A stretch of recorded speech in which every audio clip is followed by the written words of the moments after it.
Hello दोस्तों, तो कैसे हैं आप सब। आज हम बात करने वाले हैं कक्षा 10th के हिंदी के पाठ्य पुस्तक के काव्य खंड में संकलित रसखान द्वारा रचित प्रेम यानी श्री राधिका के क्वेश्चन आंसर के बारे में, क्योंकि इसका एक्सप्लेनेशन हम दे चुके हैं। अगर आप नए हैं चैनल पर तो जा करके देख लीजिएगा और साथ में ही में चैनल को सब्सक्राइब भी कर दीजिएगा ताकि ऐसी वीडियो आपको लगातार मिलती रहे। अब देखते हैं क्वेश्चन नंबर फर्स्ट की तरफ। तो क्वेश्चन नंबर फर्स्ट है, कवि ने माली मालिन किन्हें और क्यों कहा है। तो कवि ने प्रेम रूपी फुलवारी का माली मालिन किन्हें और क्यों कहा है। तो कृष्ण और राधा को कहा है। क्यों कहा है। तो क्योंकि वो क्या करते थे, माली मालिन की तरह प्रेम की बगिया को सींचते संवारते हैं। इस जगत रूपी प्रेम वाटिका में हरे भरे पेड़ पौधे फूल पत्तियों की बहार दिखलाई पड़ती है, वहाँ कृष्ण और राधा स्वशरीर उपस्थित हो जाते हैं। अब यहाँ पे स्वशरीर का मतलब क्या है। स्वशरीर का मतलब आप देख लीजिएगा।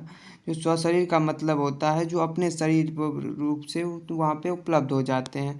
अब देखते हैं क्वेश्चन नंबर 2, द्वितीय दोहे का काव्य सौंदर्य स्पष्ट करें। तो द्वितीय दोहे का काव्य सौंदर्य स्पष्ट करना है। रसखान के द्वारा लिखी इस सवैये में कवि रसखान की अनुपम भक्ति देखने को मिलती है, जिनमें कवि श्री कृष्ण की भक्ति पर कवि अपना सर्वस्व न्यौछावर करने को तैयार हैं। इस प्रकार सौंदर्य की दृष्टि से यह सवैया अद्वितीय मतलब क्या, इसके जैसा दूसरा आकर्षण का परिकेंद्र नहीं बन सकता है, ऐसा ये सवैया है। तो अब देखते हैं क्वेश्चन नंबर 3 की तरफ। तो क्वेश्चन नंबर 3 है, कृष्ण को चोर क्यों कहा गया है। कृष्ण को चोर क्यों कहा गया है। तो हम जानते हैं कि कृष्ण क्या करते थे, बचपन में माखन चुरा लेते थे, इसलिए क्या कहते थे लोग, तो कृष्ण को चोर कहते थे। लेकिन नहीं, यहाँ पर ये गलत है। ये कृष्ण को चोर इसलिए नहीं कहा गया है यहाँ पर क्योंकि वो माखन चुरा लिया करते थे। कृष्ण को चोर इसलिए कहा गया है क्योंकि वो क्या करते थे, चित चुरा लेते थे। चित चोर कहा गया है। यहाँ पर कहा गया ना, जो कृष्ण चित चोर है तो वो चित के वो परवश प्रेमियों और भक्तों का क्या करते हैं, हृदय चित मन चुरा लेते हैं, इसलिए क्या कहा गया है, तो श्री कृष्ण को चित्चोर कहा गया है। यहाँ पर आप उसके बारे में आप देख सकते हैं आगे।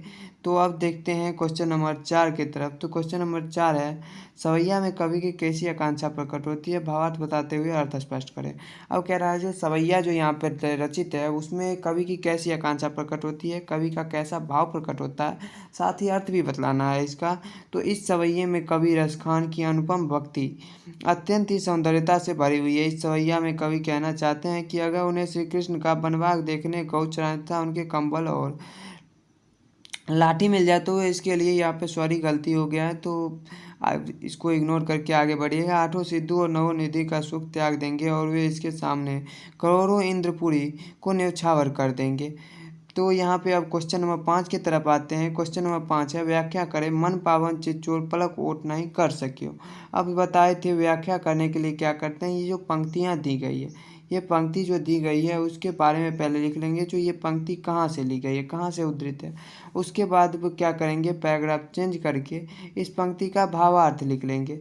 तो अब क्या करना है, ये पंक्ति कहाँ से दी गई है वो पहले लिखते हैं। तो प्रस्तुत पंक्ति प्रेम यानी श्री राधिका पद से लिया गया है, इसके कवि रसखान है, जो हमारे हिंदी के पाठ्य पुस्तक गोधूली भाग 2 से संकलित है।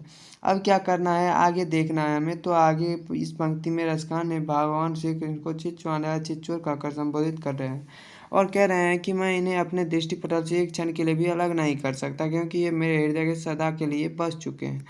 अगला अब है, रस खानी कबो इन आँखें से ब्रज के बनवाग तराग निहारो। तो अब फिर क्या करेंगे, तो इस पंक्ति ये कहाँ से ली गई है उसके बारे में लिख देंगे और फिर वो इस पंक्ति के पैराग्राफ चेंज करके इस पंक्ति का भावार्थ लिख देंगे। तो अब देख लेते हैं हम इस पे ये पंक्ति कहाँ से ली गई है। तो प्रस्तुत पद हमारे हिंदी के पाठ्यपुस्तक गोधूली भाग 2 के काव्य भाग से संस्खान द्वारा रचित एक सवैया करील के कुंजन ऊपर बारों से लिया गया। इस पद के माध्यम से कवि कहते हैं कि श्री कृष्ण आपका ये भक्त आपके एक दर्शन पाने के लिए, आपके वनबाग की एक झलक पाने के लिए कब से ब्रज के वनबाग और तालाब की ओर अपनी दृष्टि फैलाए हुए हैं। देखिए अब यहाँ पे क्वेश्चन आंसर क्या होता है, ख़त्म होता है। अगर ये वीडियो आपको अच्छी लगी हो तो वीडियो को लाइक करें और साथ ही साथ चैनल को सब्सक्राइब करते जाएं। अब और इस वीडियो को शेयर भी करें ताकि क्या हो, जो ऐसी वीडियो हमें बनाने का की प्रेरणा मिलती रहे। और साथ साथ कमेंट में ये ज़रूर बताएं कि ये वीडियो आपको कैसी लगी। तो चलिए देखते हैं, अब ऐसी वीडियो देखते रहेंगे। तो अब वीडियो भी लंबा हो चुका है, मिलते हैं अगले वीडियो में, तो अगले बाय बाय, अलविदा।